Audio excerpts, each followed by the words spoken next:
Happy Christmas, everybody. I thought I'd pop back and do some collective readings. Obviously, we had a bit of a breakdown over October, November, early December. There were a lot of people's relationships, connections that were breaking down. So I thought we'd pop back on and do a bit of an update. Let's see where everyone's at now with their sort of soul ties, their soul connections. So let's see what's coming through, but we'll work through. But hoping that everybody had a very, very happy Christmas. Oh, okay. Let's get some sort of a theme that's coming out here.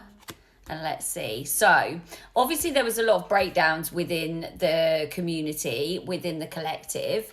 People were stepping away from relationships. Some people had some long-term relationships end. Other people, it was shorter things that were ending.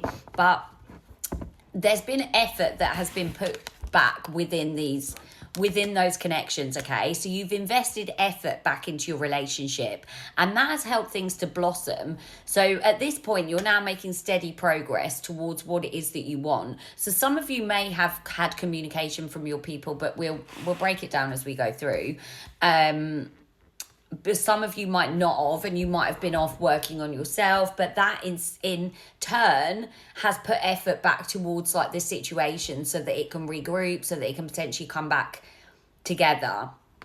Now, there may have been a bit of a problem with unrealistic expectations within the connection. So now that you're investing the time back into this situation, back into this relationship, it's really important that we remain within the grounded energy, okay?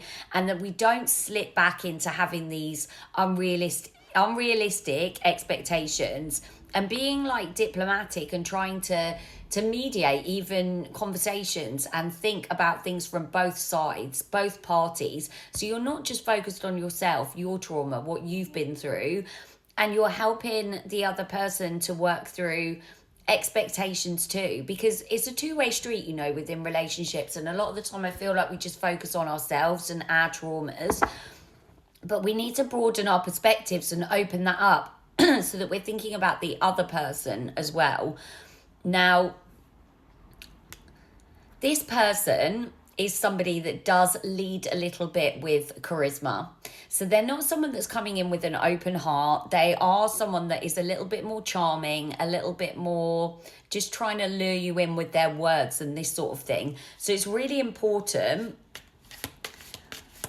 that you're voicing your expectations and you're being very clear about that and what it is that you want from that situation, because they're going to come in, I think, with a little bit of a, they're going to try and charm you a little bit and go down that route of, you know, just being a bit of a, what do you call it? Not a womanizer. That's not the word that I want to use.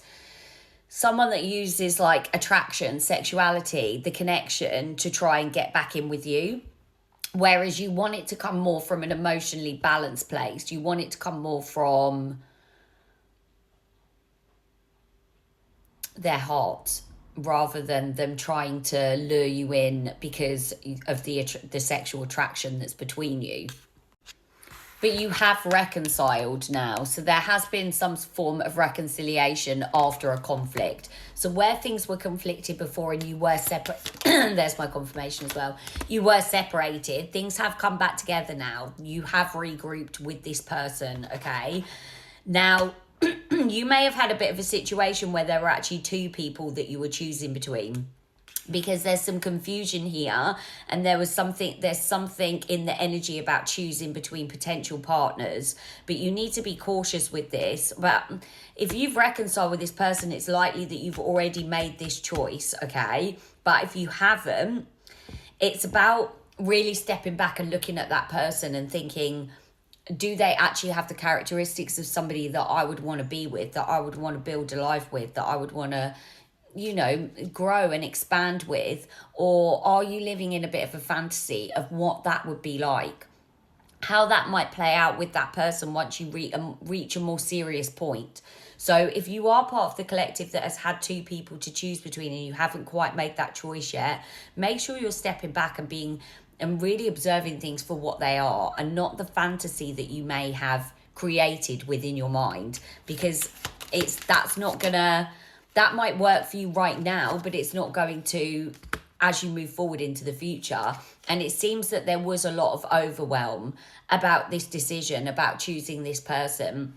Obviously, you're wanting to come into union with your soulmate, with somebody that would be your divine partner, but there might be some confusion for you as to who that person is. You may have had two people presented to you at a similar time, and you're actually unsure as to which is the person that you're meant to be moving forward with. This choice, this having to choose between two people, has caused a lot of overwhelm, a lot of stress. And it's caused issues within the connections as well. If you don't have a second person, if there's not two people that are involved in your connection for you, then this reading is not going to be for you. So not every collective reading is for everybody, and discernment is really key. So don't make it fit. So this collective is going to have had two people that they were interested in. And it seems that you have potentially reconciled with one of them, but it was presented as a choice for you. It's almost like you've had to choose between the two of them, and you feel extremely overwhelmed by that. Extremely overwhelmed. But you have persevered through. You have persevered through to make that choice. And so now you're within the connection, and you feel like you have something now that is a bit more steady, a bit more secure. This is going to take very slow progress, okay? This is going to be very gradual progress as you move through this, but you need to trust in your choice, because you seem so overwhelmed by the choice that I don't know if you're doubting that now. I don't know if you're sitting there thinking, I don't know if I've made the right choice.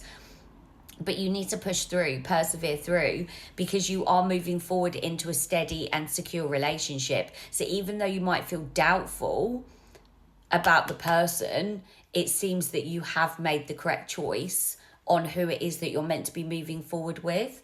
I'm going to get some different cards so we can dig into it a bit more.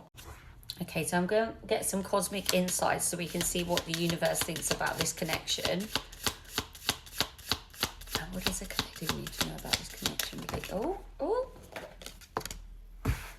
Yeah, so you did go through a breakup. So there was a breakup between the two of you, but obviously you've reconnected now and you have come back into union, but there were a lot of challenges between you, okay? And you've both made the decision to work on that inner healing so that you were able to come back together.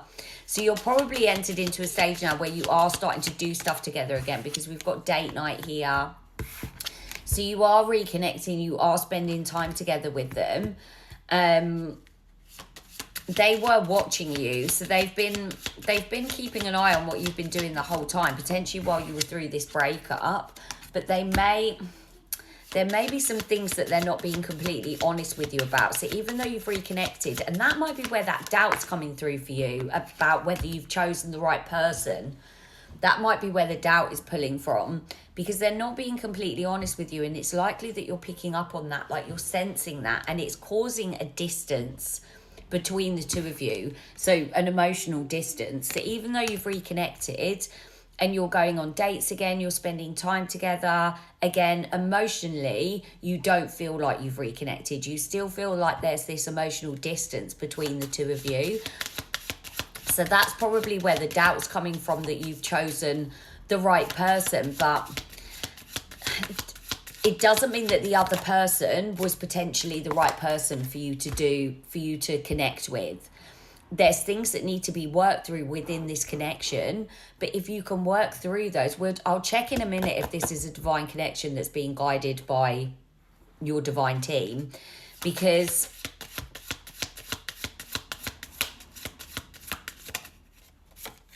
there's a need to give this time. There's a need to give this time. So yeah, and the person is seeming unavailable. So even though you've reconnected, it's like they're still not emotionally available to you. There's this distance emotionally. But I think this is divinely guided. If you can give things divine time, then things will grow. I'm going to move to a part 2.